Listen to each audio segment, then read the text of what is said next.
శ్రీమాత్రే నమః. భగవద్బంధుడా నమస్సుమాంజలి. గురుదేవుల పాదపద్మాలకు శిరసాష్టక నమస్కారాలు.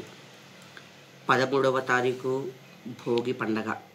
ఈ భోగి పండగ ఎలా జరిపించుకోవాలంటే కనుక భోగి, సంక్రాంతి, కనుమ, ముక్కనుమ ఈ 4 రోజులు కూడా చాలా మంచి పెద్ద పండగ సంక్రాంతి. ఎప్పుడు ఆ 1 రోజు 2 రోజులు ఉంటాయి, కానీ ఈ సంక్రాంతి మాత్రము 4 రోజులు కూడా చేసుకున్న రోజుకి చేసుకున్నంత అన్నట్టు ప్రతి నిత్యం కూడా అత్యంతో భక్తిభావకంగా ఆచరించుకోవచ్చు. నూతన వస్త్రాలు అలంకరించుకోవచ్చు, పితృదేవతలకు ఆచరించవచ్చు. ఎలా చేయాలంటే కనుక భోగి పండుగ నాడు ఖచ్చితంగా మంటలు వేసుకోవడానికి చాలా శ్రేయస్కరము. ఉన్న పాత ఉంటాయి కదా చెక్కలు, అవన్నీ తీసుకొని వెళ్ళి భోగి మంటలు వేసుకోవాలి. భోగి మంటలు వేసుకోవడం ద్వారా శరీరము దృఢత్వం అవుతుంది, ఆ వేడికి దృఢత్వం అవుతుంది. ఆ భోగి పండుగ నాడు ఏం చేయాలంటే కనుక నువ్వుల నూనె నీట్గా ఒళ్ళంతా కూడా పట్టించుకోవాలి.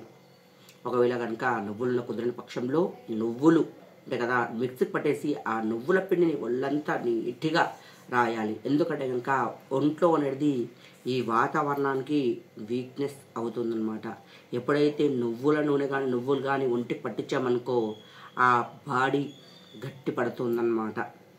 తర్వాత ఇంటి ముంగల నీట్గా కల్లాపి అంటే ఆవు పేడతోని మొత్తం నీట్గా అలికి మంచిగా ముగ్గులు వేసి గొబ్బెమ్మలు పెట్టాలి.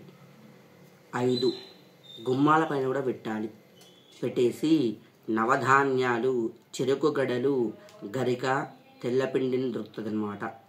తెల్లపిండి పూసలు ఉంటాయి అన్నమాట. ఇట్లా ఆ పూసలు కూడా పెట్టేసి ఆ భోగి గుమ్మం ముంగల పెట్టడం ద్వారా నెగటివ్ ఎనర్జీ అనేది పోతుందన్నమాట. గుమ్మం ముంగల ఎప్పుడైతే ఆవు పేడతో పెడతారో గృహం నందు ఎలాంటి నెగిటివ్ ఎనర్జీ ఉన్నా కూడా ఆ ఆవు పేడ అనేది లాగేస్తుందన్నమాట. పెట్టేసి ఈ రోజు నుండి 3 రోజుల పాటు భోగి పండుగ నాడు, సంక్రాంతి నాడు, ముక్కనుమ నాడు ఈ 3 రోజులు కూడా పెట్టుకోవాలన్నమాట. గృహం నందు గుమ్మానికి నీట్గా మామిడి తోరణాలు అలంకరించుకోవాలి. పచ్చదనం ఉందనుకో గృహం నందు ప్రశాంతమైన వాతావరణం ఉంటూ ఉంది. పువ్వులు అవన్నీ అంటే కనుక మీ అవకాశం బట్టి ఉన్న దేవతామూర్తిని కూడా నీట్గా కడుక్కొని అలంకరించుకోవాలి. చాలామంది ప్రతినిత్యం కూడా దీపారాధన చేస్తూ ఉంటారు, అలాగే వెలిగిస్తూ ఉంటారు. అలా ఎప్పుడు చేయకూడదు. మనం ఏంటంటే కనుక దీపాన్ని ప్రతినిత్యం కూడా శుభ్రపరచుకొని దీపం వెలిగించి ఈ రోజున ఖచ్చితంగా నువ్వులు బెల్లం తినాలి. ఎందుకంటే కనుక కొంతమందికి వీక్నెస్ ప్రాబ్లం ఉంటూ ఉంటుంది. ఈ ఒక్క రోజైనా సరే ఈ పండుగ విశేషాన్ని బట్టి నువ్వుల పిండి తినడానికో బాడీలో అనేది ఎలాంటిది వీక్నెస్ లేకుండా మంచిగా ఉంటుంది. అంతేకాకుండా రక్తం శుద్ధిగా మారుతూ ఉంటుంది. కొంతమంది నువ్వులేసే పొంగలి, పాయసం చేస్తూ ఉంటాము. ఎందుకంటే ఇంకా అది రేటు తినలేం కదా. అలాగా కొన్ని ప్రాంతాలలో నువ్వులు, బెల్లము, కొబ్బెర, పల్లీలు, పుట్నాలు ఇవన్నీ వేసి కూడా తింటూ ఉంటారు. ఎందుకంటే కనుక ఈ పండగ వాతావరణానికి ప్రశాంతమైన వాతావరణం చల్లగా ఉంటుంది. సంక్రాంతి అంటే కనుక ప్రశాంతంగా ఉంటుంది, చల్లని వాతావరణం మంచుతో కూడుకొని ఉంటుందన్నమాట. ఈ రోజున మనము ఇవి తినడం ద్వారా మన బాడీలందు వేడి ఉద్భవిస్తూ ఉంటుంది.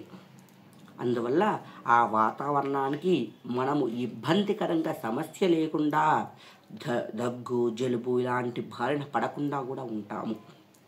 కావున ప్రతి ఒక్కరు కూడా ఈ సంక్రాంతి పండగ అత్యంత వైభవంగా జరుపుకోవాలని కోరుకుంటూ ఉన్నాను. అందరూ కూడా కైట్లు ఎగిరేస్తూ ఉంటాము. చూసి నిదానంగా మిద్దెల పైన వెళ్ళి ఎగిరేస్తూ ఉంటారు. ప్రశాంతంగా ఎగిరవేయండి, సంతోషంగా ఉండండి. పోతూ వస్తూ ఉన్న వారికి ఇబ్బందికరంగా సమస్య లేకుండా చేయండి. గత సంవత్సరము నేను పోతూ ఉంటే కనుక ముందు ఒక బండి పోతూ ఉంది. ఆ బండికి కైట్ ఎగిరేసి కింద పడుతూ ఉన్నప్పుడు ఆ బండికి తగిలి ఆ అబ్బాయి కింద పడిపోయాడు. పడిపోవడం ద్వారా గాయాలు పడుతూ ఉంటాయి. కావున ప్రతి ఒక్కరు కూడా వాహనాలు నడిపేవారు కూడా చూస్తూ వాహనాన్ని నడపండి. ఆ మాంజ దారానికి మనకు ఇబ్బందికరంగా మారే అవకాశం ఉంటుంది. పిల్లలకి దగ్గర మాత్రం ఆ మాంజ మాత్రం పెట్టకండి, కనుక చేతులు తెగే అవకాశాలు ఉంటాయి. ప్రతి ఒక్కరు కూడా ఈ పండగని సంతోషంగా, సుఖంగా, సౌఖ్యంగా జరుపుకోండి. ఉత్తరాయణ పుణ్యకాలం నందు ఏ దాన ధర్మం చేసినా కూడా రెట్టింపు ఫలితం వస్తూ ఉంది. కావున ఉత్తరాయణ పుణ్యకాలం నందు ప్రతి ఒక్కరు కూడా దాన ధర్మం చేయాలి. లేని వారికి దానం చేయండి. అన్ని విధాలుగా సుఖాన్ని, సౌఖ్యాన్ని అనుభవించండి. ప్రతి ఒక్కరికి కూడా సంక్రాంతి, కనుమ, భోగి పండగ శుభాకాంక్షలు, శుభ ఆశీస్సులు. శ్రీమాత్రే నమః.